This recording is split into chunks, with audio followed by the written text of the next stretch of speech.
Assalomu alaykum va rahmatullohi va barakatuhu. Durus. Birinchi kitob, 12-chi dars, 4-qism, 66-betda kelgan oxirgi 6-mashq. Akmilil jumalal atiyata biwad'i ismin mavsulin munasibin allati fil firaghi. Akmil to'ldir jumlalar gaplar fatha n qo'shimchasi al atiya quyidagi bi bilan wad'in qo'ymoq. Bi wad'i birgalikda qo'yib ismin ism mavsula munasibin munosib allati fi ga qo'shimchasi firog'i bo'sh joy bo'shliq akmilil jumalal atiyata bi wad'i ismin mavsulin munasibin allati fil firog'i bo'sh joylarga munosib ismi mavsula allazi yoki allatini qo'yib quyidagi jumlalarni to'ldir.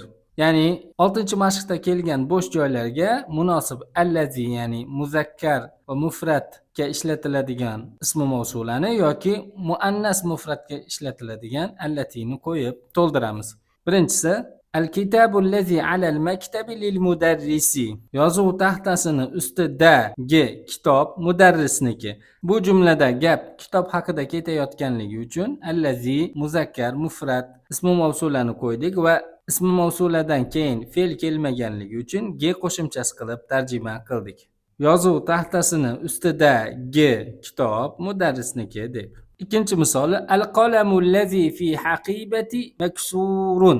Gap qalam haqida bormoqda, shuning uchun ham allazi muzakkar mufrat ismi mavsulani keltirdik. Sumkami ichidagi qalam siniq. Uchinchisi as-sayyaratu allati kharajat min al-mustashfa al-ana lit-tabib al-jadid. Bu yerda gap sayyaratun bitta muannas haqida gap borganligi uchun unga munosib allati ismi mavsula keltirildi va allati ismi mavsuladan keyin fe'l kelganligi uchun gan qo'shimchasi qilib tarjima qilamiz. Kasalxonadan hozir chiqqan mashina yangi tabibniki. Al-kalbu allazi fil hadiqati maridun. Gap bitta muzakkar haqida borayotganligi uchun allazi ism mavsulani keltirdik. Bog'dagi it kasal. Al-fata allazi kharaja min al-masjid al-ana ibnul muazzini. Gap bitta yigit haqida ketmoqda, shuning uchun ham unga munosib allazi ism mavsula keltirildi va ism mavsuladan keyin fe'l kelganligi uchun gan qo'shimchasi qilib tarjima qilamiz. Masjiddan hozir chiqqan yigit muazzinning o'g'li. Tilkal battatu allati tahta ash-shajarati li bintil fallahi. Gap albatta ya'ni bitta muannas haqida borganligi uchun unga munosib allati keltirildi va allatidan keyin fe'l kelmaganligi uchun g qo'shimchasi qilib tarjima qildik. Daraxtning ostidagi anavi o'rdak dehqonning qiziniki. البيت الجديد الذي في ذلك الشارع للوزير بيت bitta muzakkar haqida gap bormoqda, shuning uchun ham allazi ism mavsula keltirildi. Anavi ko'chadagi yangi uy vazirniki.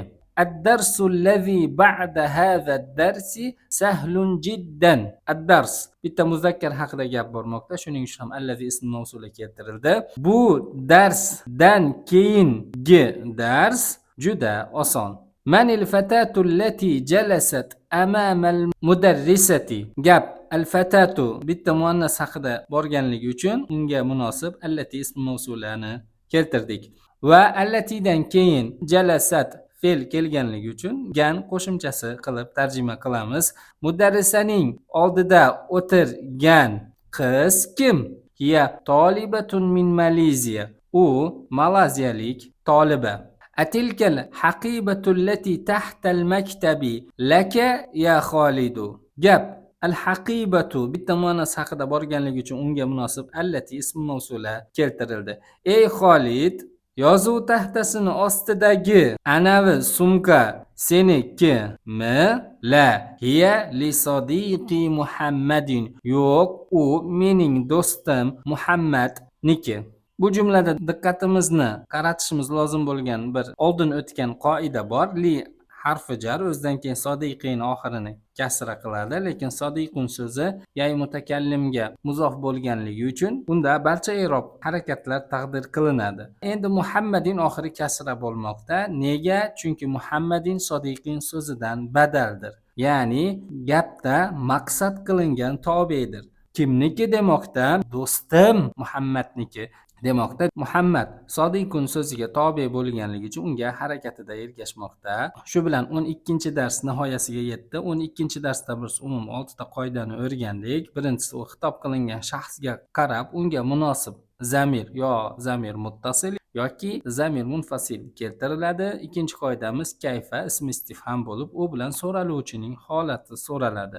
Uchinchisi ism mavsulalardan allatini o'rgandik. Allati mufrat birlikka ishlatiladi va u mufrat birlik ism muannas ayol jinsida bo'lishligi oqil yoki g'oyri oqil bo'lsa ham bo'laveradi va aqlsiz narsalarning ko'pligiga ham ishlatiladi. Buni o'z o'rnida o'rganamiz 4-sinf. Xo'p, tarjimada allatidan keyin fe'l kelsa gan, qan yoki kan qo'shimchasi qilib tarjima qilamiz. Fe'l kelmasa g yoki bo'lgan deb tarjima qilinadi. 4-qoidamiz ikki sukun bir joyda yo'liqib qolsa, bu arab tili fasohat tiliga zid bo'lganligi uchun ikki sukunning birinchisiga kasra harakati beriladi va keyingi harfga ulab o'qiladi. Ammo min harfi jardan keyin sukun kelib qolsa yoki alif lomlik so'z kelsa, min harfi jarning nunining sukuniga fatha harakati berilib ulab o'qiladi. Ta'kid u ta'kidlanuvchini kuchaytirib quvvatlab keladi. 12-darsda biz umum 21 ta lug'at yodlabmiz. 13-darsda ko'rishguncha assalomu alaykum va rahmatullohi va barakatuh.